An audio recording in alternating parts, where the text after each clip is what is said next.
So Dominic Cummings has launched another blistering attack on the Health Secretary, Matt Hancock, today, accusing the government of lying about its COVID preparations. Yes, he's released expletive-laden WhatsApp messages, allegedly from the Prime Minister, in which he describes Mr Hancock as hopeless. Probably not some of his more choice descriptions by the sounds of things. And we're joined by our political correspondent, Tom Harwood, to tell us more about the latest challenge to the government's record on COVID. Tom, what was in those messages? Get us up to speed. Well, there's quite a lot of effing and blinding from the Prime Minister, actually, about Mr Hancock's performance. But really, the nub of this, which I think goes beyond this personality politics that we've heard a lot of, is Dominic Cummings' real assertion that the government has been lying about its initial plan for COVID.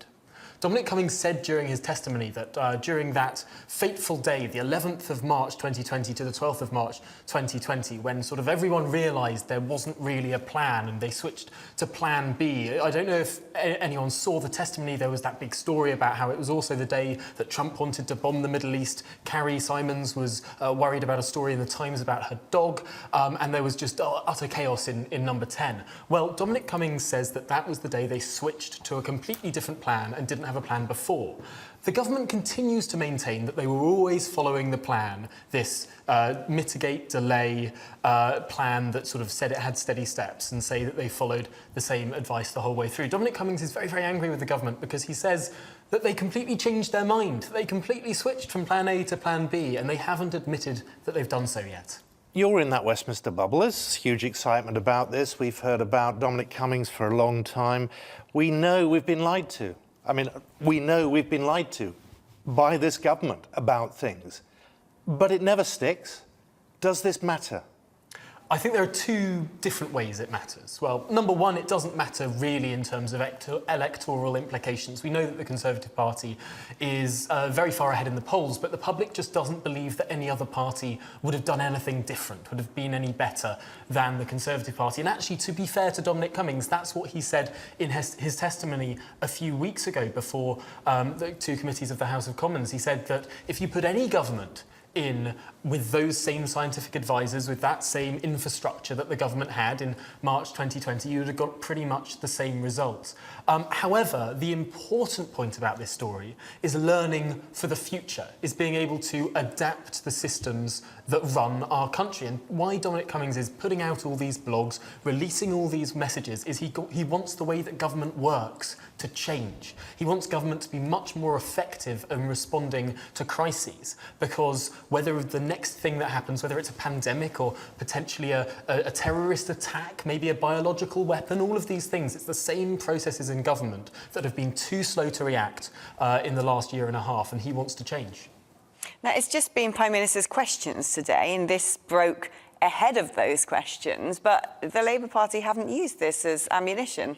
No, it's interesting. The Labour Party, the leader of the Labour Party used all 6 of his questions, this Prime Minister's questions, on the UK's border policy, which is something else that Dominic Cummings is critical of the government over, but not something that he's sort of released today. It seems that Keir Starmer wasn't that quick on his feet. He didn't change tack when this new information was released before Prime Minister's question. So he's stuck to the plan that he had. And it seems that the Labour Party is going very hard on the border policy of the government, because the country as a whole sort of is a little bit baffled that the government let 20,000 people fly in from India at the peak of their pandemic. And they think that that's probably the better way to attack the government, rather than relitigating all of those initial problems that everyone understands back in March 2020. And their argument, which has some traction, is that if they had shut that border just a week earlier, we may not be facing this delay to the opening up that in England we were expecting on the 21st. Absolutely, and that's epidemiologically sound, because we know that lots of countries around the world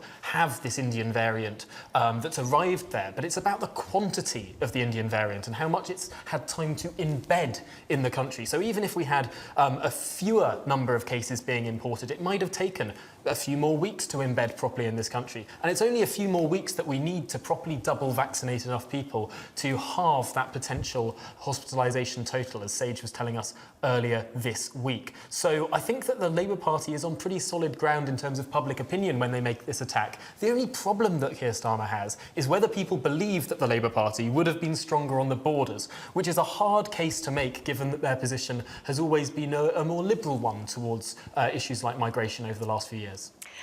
And a lot of people at home might be thinking, you know, Dominic Cummings, he's always been painted as a bit of a villain. Maybe for that reason, his attacks sort of go a bit, you know, not under the radar, but they're not really taken as seriously as perhaps if these accusations came from someone else. But what is his motivation for doing this? Well, I think the biggest point is that he's frustrated about his time in government.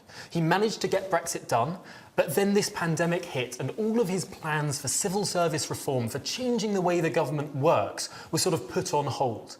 There were particular plans that he began in January 2020 about changing the way that procurement works. And we know that we've seen a lot of scandals about government procurement over the last few months. Well, Dominic Cummings never really got to properly implement his reform agenda. And now he's trying to push for that on the outside, and that's by highlighting failures of the state and promoting that agenda of change. The trouble with all this, Tom, is that if you talk about Dominic Cummings to anybody outside Westminster, all they'd say is Barnard Castle. Barnard Castle. Yeah. And as a result, he is...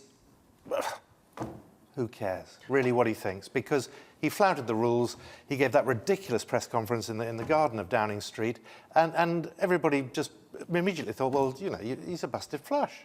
I think this is one of the reasons why potentially the Labour Party isn't going hard on what Dominic Cummings is saying, because they've spent the last 6 months saying how much of an unreliable witness he is. But I think that there is an important point when there is evidence of what the Prime Minister has been saying about his Health Secretary, when there are these WhatsApps that are being released. This is important inquiry evidence, and whilst it might not change the flow of public opinion, and there are very few people who understand public opinion better than Dominic Cummings in most situations, I don't think he's doing this for people at home. He's not doing this to nudge the polls. He's doing this to nudge what's happening within that Westminster bubble. OK, thank you, that's me told. Thank you very much. Good to see you, Tom. Thanks, Tom.